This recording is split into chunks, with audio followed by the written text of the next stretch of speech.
just doing simple activities like walking up a set of stairs.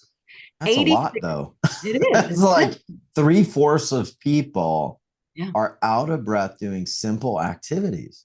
Yeah. And what's funny, I fell into that category. It was like, I'm stacking hay, 7 hay bales high and doing 88 bales at a time. And I could do that, but then I'd be huffing it back to the house. And I was like, why is that happening? Like I'm in shape. So why am I not able to get breath? And that was one of the reasons why I wanted to do this show, because I've noticed that so many people kind of fit into that bucket. Hmm. It doesn't Yeah. have to do with your fitness. It has to Yeah. do with other things. Oh, I want to get into that. So you're saying, and I'm sorry I'm stopping the survey, That's but okay. you're saying if we're not getting oxygen, we feel like we can't breathe. It may not have to do with our health. There may be something else blocking that interchange, that receptivity to oxygen. It Yeah. has to do Okay. with it has to do with your health. It doesn't have to do with your fitness. So you Okay. could be like have 5% body fat and be able to lift weights out the wazoo. But when you do certain things, you're having problems with breathing and oxygenation. So they seem to be separate. Back in the day, it was like oxygenation meant you were fit, but today there's a lot of athletes that are struggling. A lot of athletes, unfortunately, that are also at a very relatively young age, seemingly dropping, right, for no reason that anyone wants to talk about. So, yeah, oh boy, we're going to get into that. So, what else did you find? 86% of people, either a few times a week or daily, have brain fog. So, Hmm. most of the time when people have brain fog, they don't think about, does that have to do with your lungs? Does that have to do with oxygenation? But a lot of times it does. 50% of the people have swelling in their hands or feet or ankles. And one of the big surprises for me was over 50% said that they hold their breath without realizing it when they're stressed. I do that Do totally. you? Yeah, I do. I'll just hold it, and then I'll breathe. And it feels like I'm trying to like be safe or hold in my energy and not get hurt.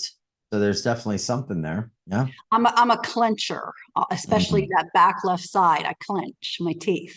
So I get it. Those are some of the most common ones, but I just was very surprised that over 50% of the people recognize that. And this one actually to me was a surprise because it was low. 50% of people regularly cough. So again, another reason why I wanted to do this series, because I have so many clients that just have that chronic COVID cough or long Yes. haul cough or whatever you want to call it. But it's just that chronic thing that they just can't seem to get rid of. And over 50% of the people are worried about chemtrails and chemicals and industry pollutants and things like that.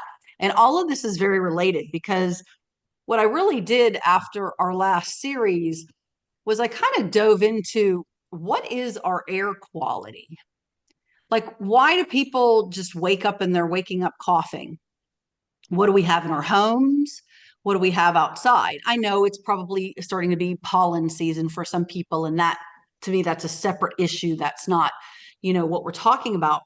But I went through and did this whole paper and have included it now on chemtrails. And we can talk about it if you want a little bit, where literally some of the things that they're putting in it. And what I still find so absolutely amazed at is there is so much research that's out there about they have different categories. One's called cloud seeding, weather modification. Right. This is to make it rain. Okay, that's separate from what they call solar geoengineering. This is solar radiation modification and carbon dioxide removal. Those are the top two. And this is to cool the earth. So they're separate pieces. One is for seeds for rain, and one is to try to cool the earth. But And there's can I still a say so? bazillion people that say that this is not happening. And it just Exactly. blows my mind. I used to get so frustrated about this years ago. And I remember that nobody wanted to believe me. Even, people would think I was insane. And I'm like, it's obvious. And you know how I knew was I saw two jets flying over my house, same exact altitude. And one of them had a trail behind it, and the other one didn't. And I thought, well, that's really odd. Then a couple weeks later, I saw another jet going over my house, Lynn. And all of a sudden, there was no trail. And I'm like, oh, that's good. There's no trail. Thank goodness. Right. Then all of a sudden, like it's like he pushed a button or she pushed a button and then the trail comes. And you could see in the sky where there was nothing. And then all of a sudden it started and then it stopped for a little while and then it started up again. And I just thought, oh my gosh. So I posted all these videos of this stuff. So yeah, it is something that's coming forward. And I think what was interesting too, I'm going to make a point about this. The whole thing about the solar radiation modification, where they may be trying to block out the sun to, help with global warming.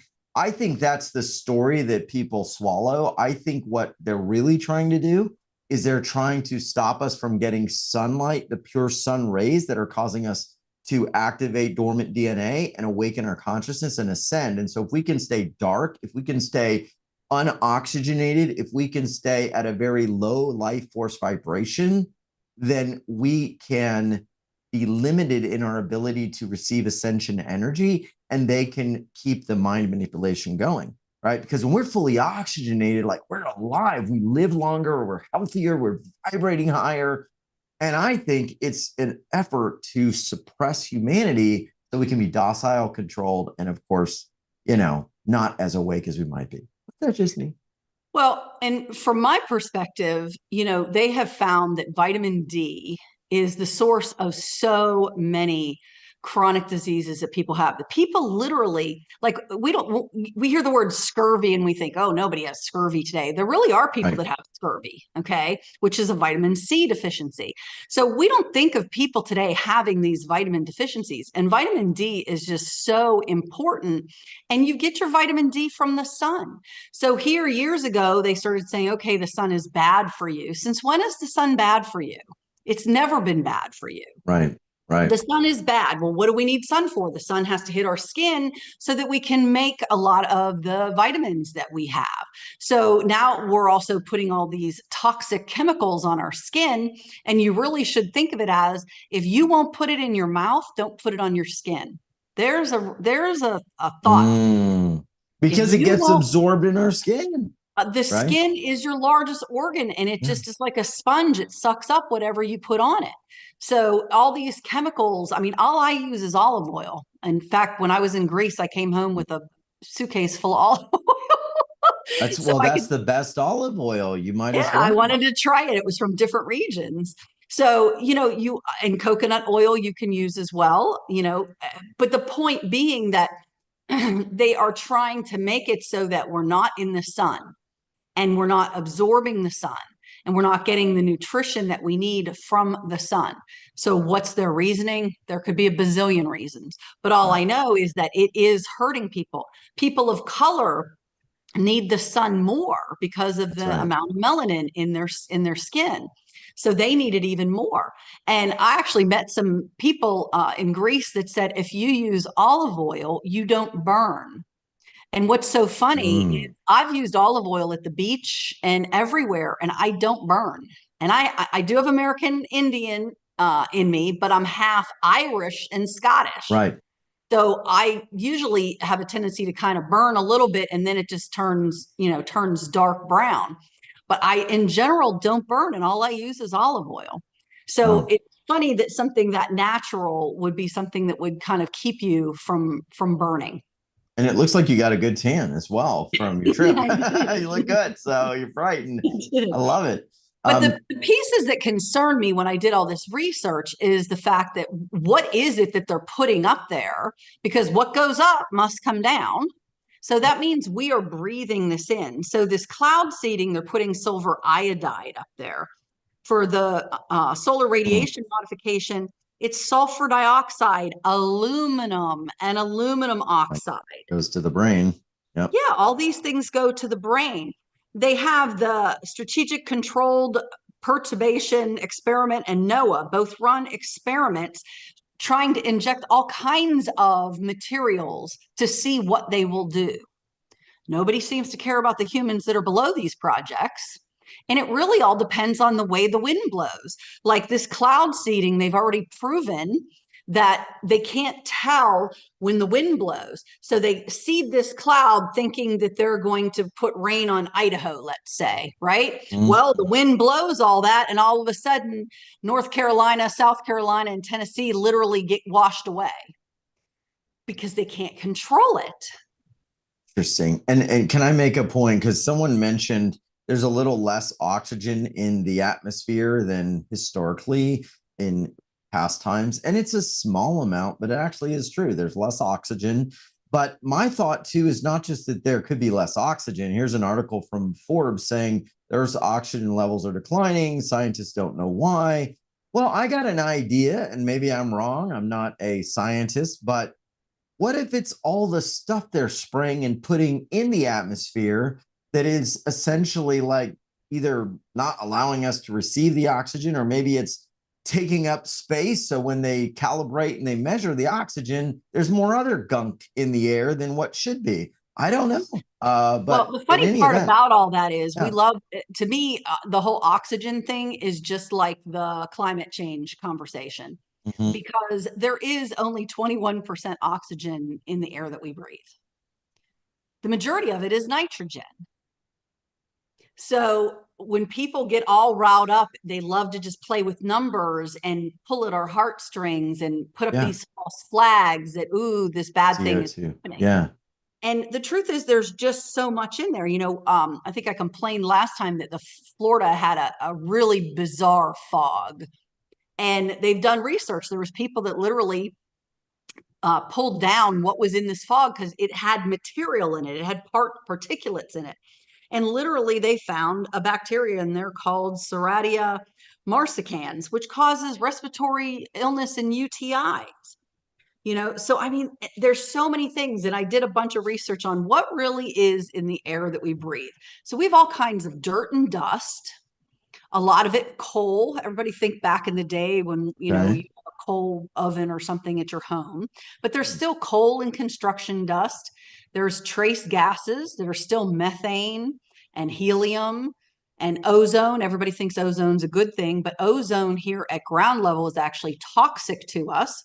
It's created when pollutants emitted by cars and power plants and things like that literally chemically react with the sun, and it creates this ozone. It's not good for us to breathe. You have pet and dander and dust mites. You have nitrogen dioxide. This is formed during thunderstorms. Who thought that thunderstorms could actually make our air bad? But it can happen. Carbon monoxide, that sulfur dioxide that we talked about with the geoengineering, that creates acid rain. Remember when we used to talk about acid rain? Don't talk about it much anymore because we moved on to, global warming. But Yeah. acid rain is an actual thing. And that's because all this stuff comes down on us: lead, mercury, cadmium, nickel, arsenic, chromium, all emitted by different industries. And you have different particulates. They've actually now created a scale for particulates. You have large particulates, fine particulates, and ultrafine. And we breathe these in. And this is what causes that scarring and hardening of our lung material. And you have the VOCs. I'm sure you guys have heard of that before. We've talked mainly about VOCs, about paint and your mattress. These are the gases emitted from things that are around us. Like your mattress does the off-gassing, the paints do the off-gassing.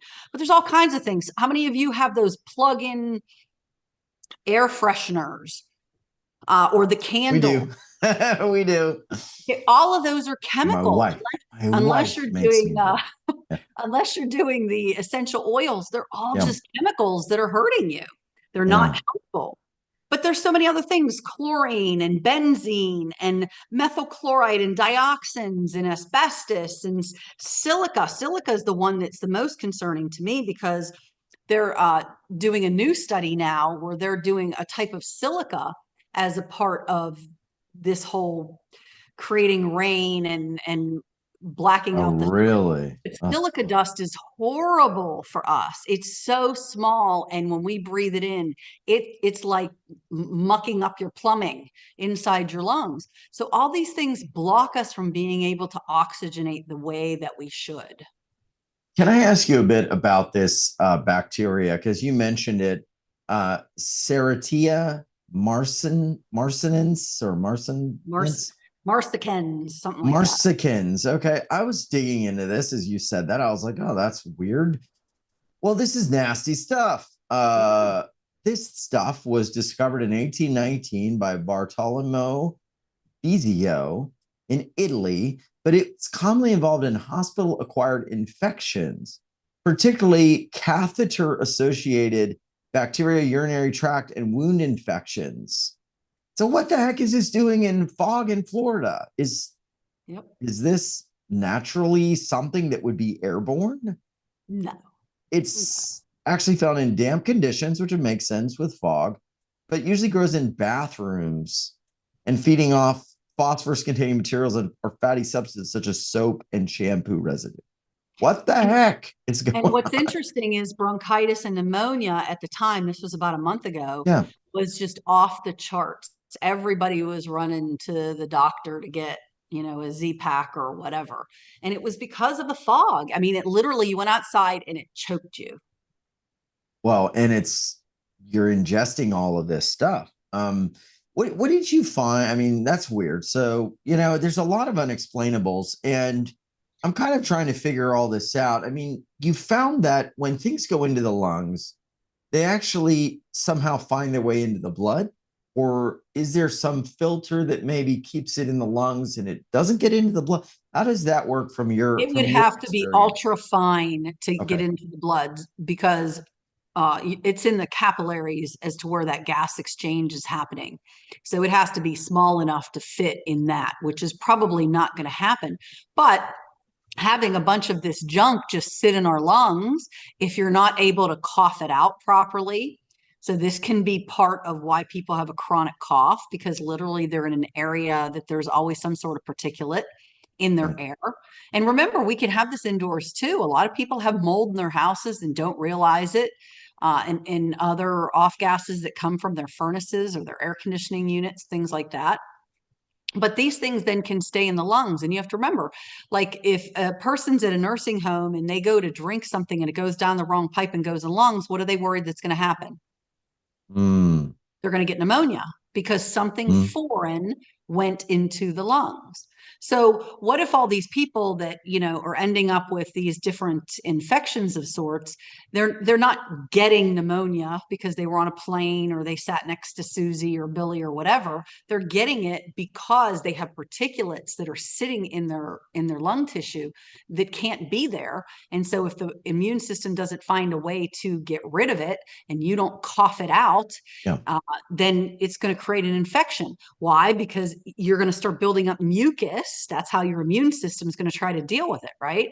So once you start building that mucus up, if you can't expel it, it's going to create a problem.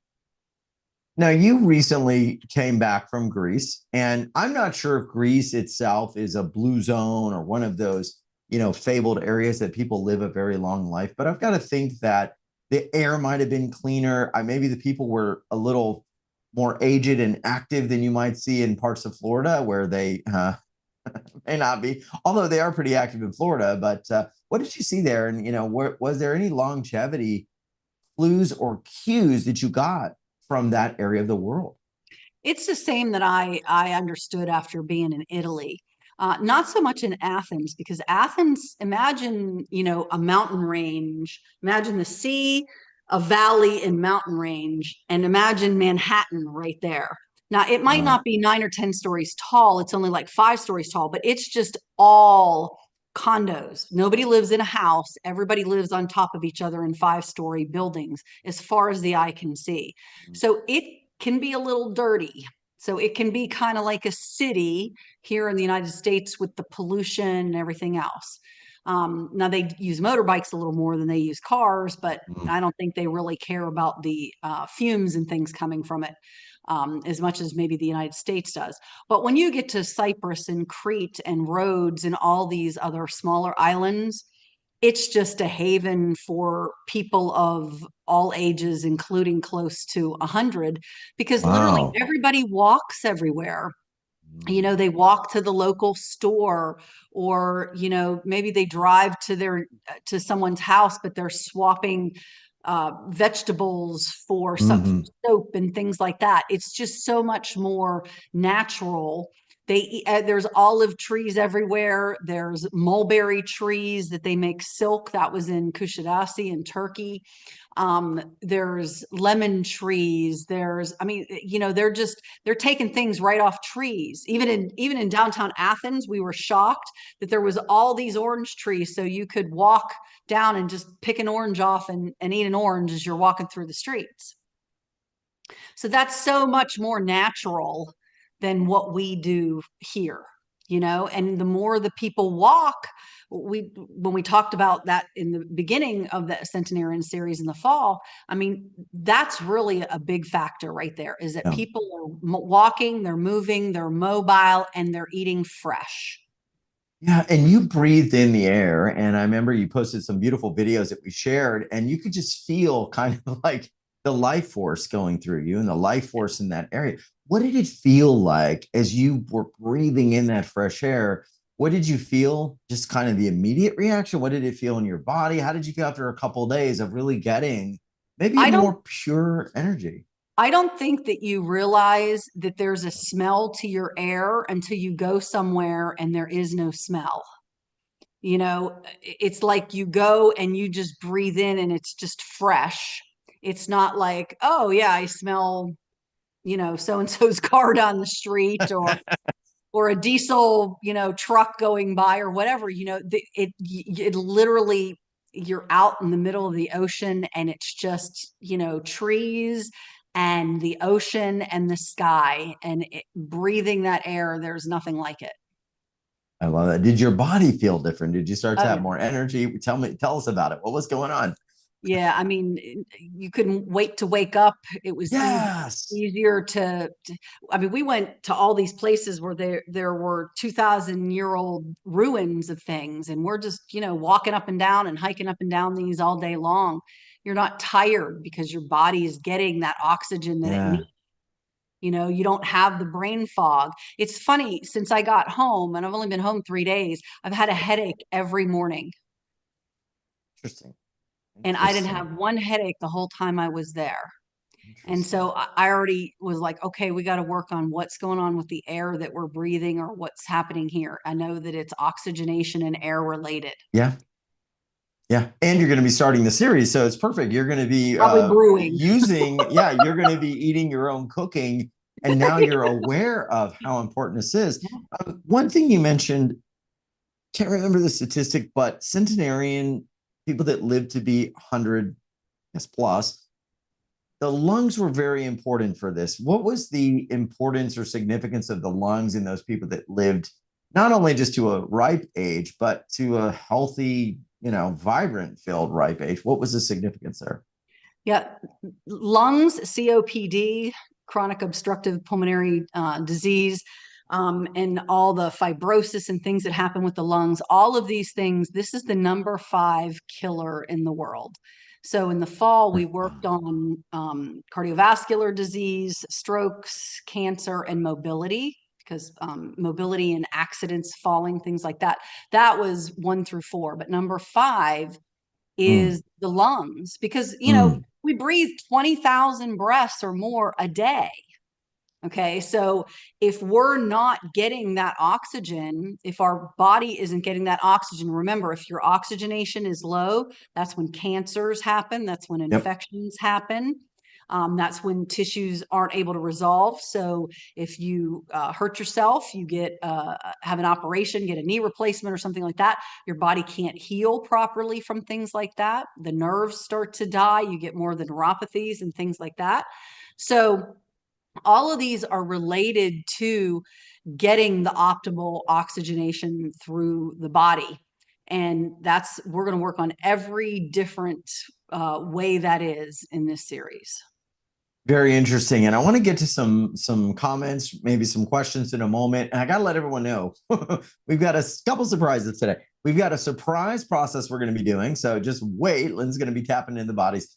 And if you've already signed up for this amazing program, this is the first time Lynn's ever done this in this way with this area, we are going to give you a surprise. But if you're also one of the first 30 that say, you know what, I want to feel like Lynn described, where she's waking up with all this energy, oxygenated, ready to jump out of bed, ready to take on the world, ready to breathe in a new life and feeling that energy in their bodies and much more. We're going to have a special surprise for the first 30 people that may decide to go deeper from this call forward into this amazing program that's going to be starting. But I want to cover something. What is pre-Botzinger complex? I've never heard of this before. And then we'll talk about some hacking you're going to do on lung peptides and other cool things. So the brain directly controls the lung capacity, and this is the part of the brain that controls that. And nobody Okay. really talks about this. You know, there's a lot of different places and things that have to happen for you to be able to oxygenate and get a really good deep breath in. And we don't think about it. What about how many people have to go to the chiropractor because your back's out? Right. How many people, especially after COVID, their vagus nerve is knocked offline? If you have And issues, if you have how issues does, with, yeah. with breathing, with digestion, with heart issues, all of these things are all vagus nerve related, right?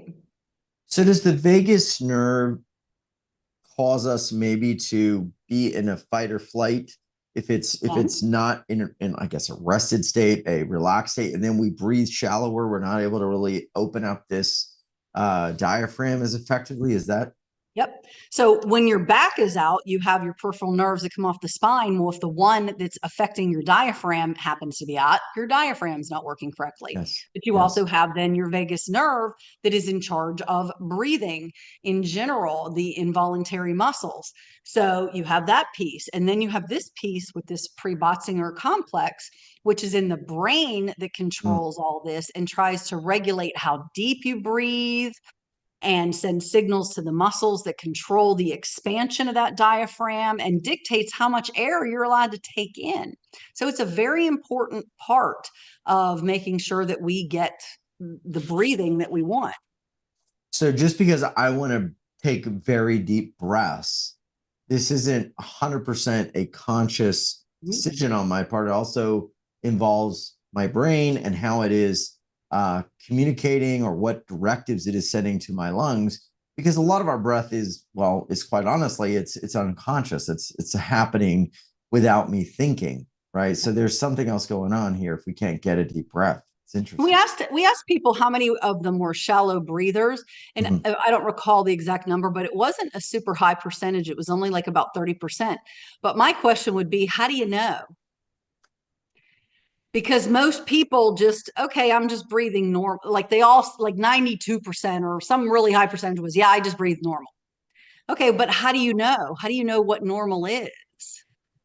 Because I see so many people that just take these very small breaths. They're not, and I'm not saying you're supposed to walk around going, that's not going to happen. But you hear people talk about how you're supposed to breathe from all the way down here, right above your belly button. Most people just breathe from up here. And that's a world of difference.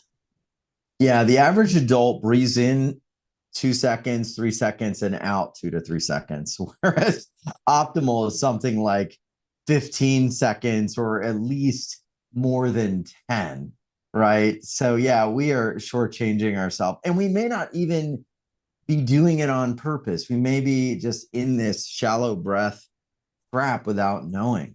Well, That's and remember, I amazing. told you on the last call that part of the reason why you can't breathe, it doesn't even have to do with muscles. It has to do with you're not expelling enough of the carbon dioxide to allow the oxygen to come in. So if you're not doing the deep breathing sometimes and forcing out that carbon dioxide, you literally can't breathe in enough oxygen. Wow. We are getting a lot of comments coming in from folks. I do want to get to some of the hacks you're going to be doing in this series as well. Tell us about that. What are peptides? Why are those things that could help us have a maybe more healthy future? Maybe increase our possibility for longevity. What's important about that? Peptides are like kind of the latest fad, and they have peptides for everything. Mm. So if you've heard the word biohacking, that's really what it is. So peptides are these amino acids that they have found that really can be game changers. There's things like BP 157 and all kinds of, they all have these crazy scientific names. But really what they do in terms of the lungs is they're going to help that oxygenation. They're going to kind of boost and give a like a caffeine shot almost to different parts of the lungs so that you can actually get a better breath. Some of it is based off of genetics, and so we're kind of lumping that little bit of genetics in with these peptides. So they're amino acids, which is the building blocks of everything, that basically are going to boost your oxygenation and boost that breathing. Interesting. Are there any connections, Lynn, to the lungs, breath, and then other health situations? Again, we're not doctors, but if we're not able to get a full breath, we're not getting oxygenation, maybe because of stress, thoughts, feelings, and emotions, maybe that, beautiful, nerve not being fully relaxed. Does this then maybe lead to other things that could be a cascade of situations because of that lack of breath? Yeah, it can really be anything because if tissues aren't being oxygenated, there's a problem. But I mean, cardiovascular disease is linked directly with that. Mm, The lungs, the kidneys, and the heart have a very sweet um, relationship, and they have to work together. Uh, so you'll hear people saying their kidneys are drying out, and because they have to dry those out so that you don't have fluid buildup around the heart or get pneumonia in the lungs from fluid buildup. So there's this balance that they have to do. But there's all kinds, even Parkinson's, dementias, all these kinds of things are still relating back to lung issues. So it really relates to just about everything else that's out there, because if your cells aren't oxygenated properly, that lowers the alkalinity level, which then allows for any kind of infection, mitochondrial problems, DNA mm. problems to start. I mean, it's just the beginning of a bunch of potential problems. Yeah. Yeah. Interesting. I mean, we talk about like the rise of pneumonia and different types of pulmonary issues. All of that seems to be on the rise. And there's lots of things that I don't even like to say the word, but they thrive on low oxygen. Cancer is one of them. I mean, it's just Yeah. known. That's why a lot of the oxygen therapies that maybe are allowed or not allowed. I'm not sure of what state or country, allows it or doesn't, but lots of doctors have done oxygen therapy to combat that, or alternative health practitioners, because there is something absolutely amazing about oxygen and oxygenation. It's also why if we do like very deep breathing or shamanic breath work, we can actually clear energy. We can heal. We can super oxygenate the brain. There are people that when they get enough oxygen in the brain, it's like they instantly feel happy. They feel euphoric.